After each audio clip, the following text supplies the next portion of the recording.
So there has been evidence of silk for up to the year 8000 BCE. We don't have fragments from that time, but we know it was there because we have etchings on carvings of silkworms, and there's the proteins left behind on the ground.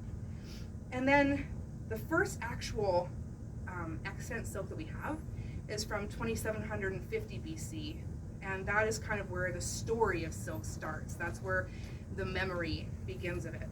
And so since it's so long ago, that's like 5,000 years, we don't have a person. What we have is a goddess. So the goddess of silk is, I'll butcher the name of it, Ji, and she was worshipped. She was the wife of an emperor, the Yellow Emperor. And her story started with a cup of tea. It was a summer day, apparently. There's mulberry bushes everywhere where these little guys are sitting. And she rests underneath of it, and as she goes to take a drink, she hears a little bloop. And she looks down in her cup, and there is this very offensive caterpillar cocoon, which is where, of course, silk comes from. And she goes to fish it out of this hot tea, and she starts looking at it, and it's not just coming out as one thing. It starts to unravel. And she's trying to take it out of this, I mean, think how small these little teacups are, right? And she's trying to take out this teacup, and it just keeps going and going and going, because these little guys can have up to 1,600 feet or more of silk filaments in them. These little cotton ball-like puffs. And so, according to legend, she got the idea that this amazing silk filament could be used to be making something. And they credit her for also the making of the loom as well. So we all know that silk comes from these little caterpillars. I recently found out it comes from their head, not their bums, which I was quite, shocked to find out. And so they have two glands, there's two filaments that come together when they're ready to become a moth. And they have some goo that they stick it together, and they make this little cotton puff. And just as something to look at, this is silk that still has the goo. I want to pass that around. So the silk noil and the raw silks, they have not been boiled long enough to make them shiny and everything. This still has that secretion that the caterpillars have. So we see real evidence with actual extant fabric at around 2750, and it was still hidden from everybody by that point in time. I mean, they'd had silk for thousands of years already, and it was closely guarded and worn only by the absolute social elite at that point, and not given out of China at all. There was just their emperor, his top concubine, and his most loyal and trusted advisors at that point in his family. And so the man was called the Yellow Emperor because every time he left his palace, he only wore bright yellow silk, which to this day is still specially made to be the emperor's color. He's called the Yellow Emperor, who is, of course, married to this goddess. He's a very lucky man. So silk became, over time, for the next couple thousand years, as things do, more common.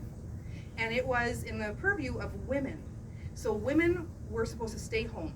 Men were supposed to do business. So women stayed home, and they set up looms like crazy. Every single woman was said to spin silk from, of course these are all legends, spin silk from morning until night. And they have books called the Rite of Passage and the Book of Rites written at that time talking about it. And it was a woman's duty.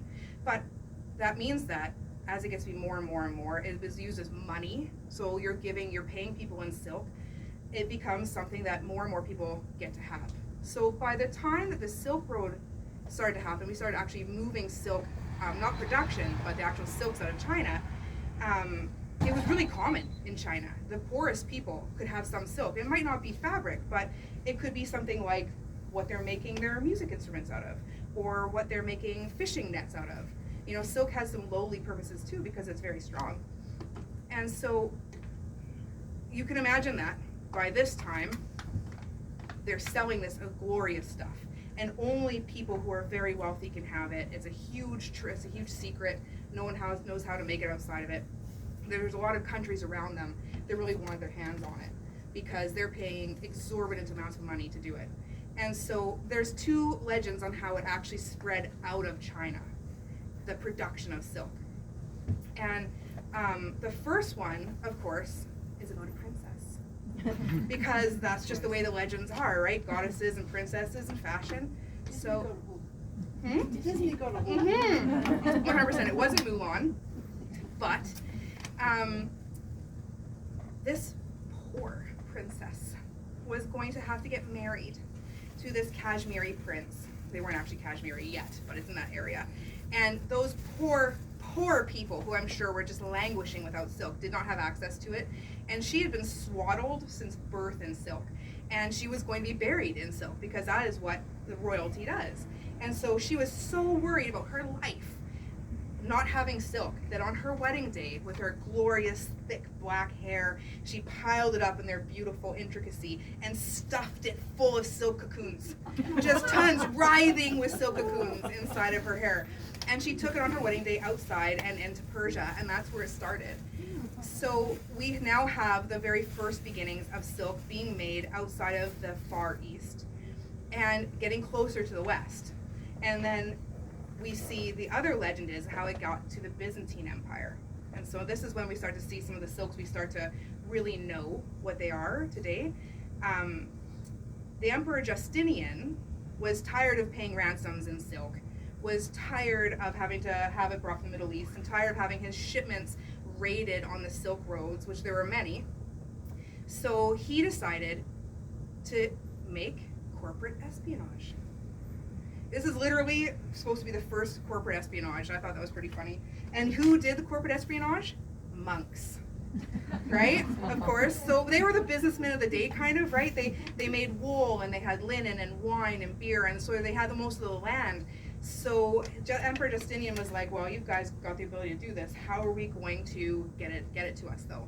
Because what I haven't said yet was that the reason it hadn't left China is because you died if that happened. It was treason. If you moved a moth, if you moved a mulberry tree, which is the main thing that they eat, if you moved a cocoon or a worm, you were killed if you were found out.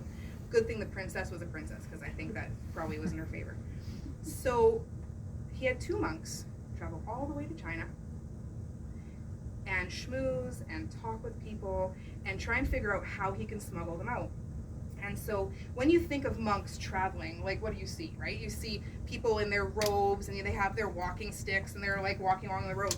So they were very clever, and they figured out that they're going to look in our possessions, but they're not going to look in our walking sticks. So they actually went and they made bamboo walking sticks, and they made hollowed out holes, and they stuffed the walking sticks full of cocoons. Everyone's always taking the cocoons, and sealed them up, and then walked their way out of China. Probably there were some camels involved in there, and made it back to Byzantium. And that's how the very first silk got to the West. And so that's around 550, 565 when that happened. And it kind of stayed there in Persia and Byzantium and Asia then for quite some time. And it wasn't until the Second Crusade that we actually took people. They say that they were brought here. Yeah. I'm sure that's, how that goes. But in the 12th century, they were brought here, and they actually went to Italy and France, where it's quite warm. The south of France and Italy is quite warm. So they were able to set up the mulberry trees that are the main food of the average silkworm. So at that point, we start seeing, these are the kind of fabrics that we have. So by 0 AD, or year 1, we have brocade. Satin wasn't called satin, but we had satin. We had velvet.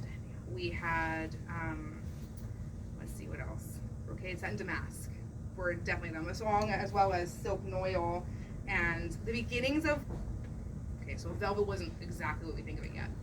And then by 50 years after Justinian gets them, so just short 50 years, so now we're like almost 600 years later, we start to see things like samite, and the product of spinning things with metal weft. Like this dress would be what you would call tinsel in period, where it's a silk weft, or silk warp, and a metal weft.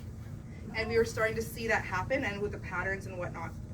So, and by that time, the people in Scandinavia were already trading with Constantinople in that area, trading, because Vikings trade. And so now we have now got all of our silks in Italy. We have brocades, we have luxury, and we have new innovators that give new kinds of looms. And we're getting things like the velvet that we think of today. So now when you think of like the cut velvets, this is a burnout, but that cut velvet where it was originally loops, by the way, kind of like really silky terry cloth robes. And we're starting to see this pattern starting to happen. The things you still see on clergy, that's the same as samite and whatnot.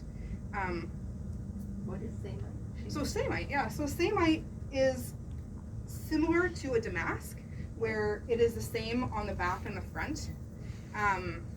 But samite, the specific thing that makes it that is that it had a metallic weft going through it. Whether that was just looking like this, or whether it was the gold or the silver making the pattern, doesn't really matter. And it wasn't super shiny yet.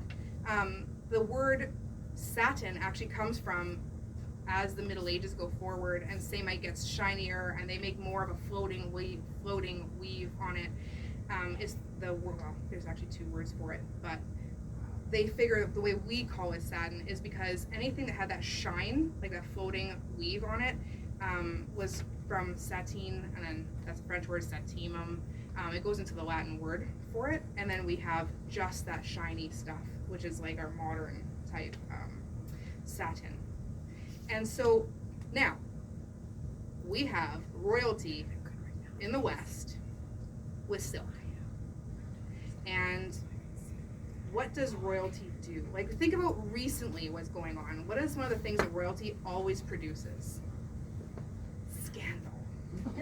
Right? I mean, we got Harry and Meghan living here. We have, like, there's always something going on because they're always in the eye of the people. So we see things start to happen because of silk.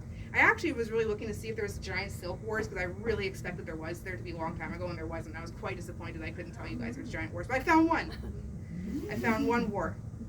So there is some squeakings out there that the 100 Years' War was caused by silk, by two silk purses.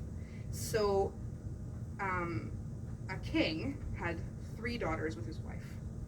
So we had 3 princesses. Now, another thing that royalty always produces is unhappy marriages.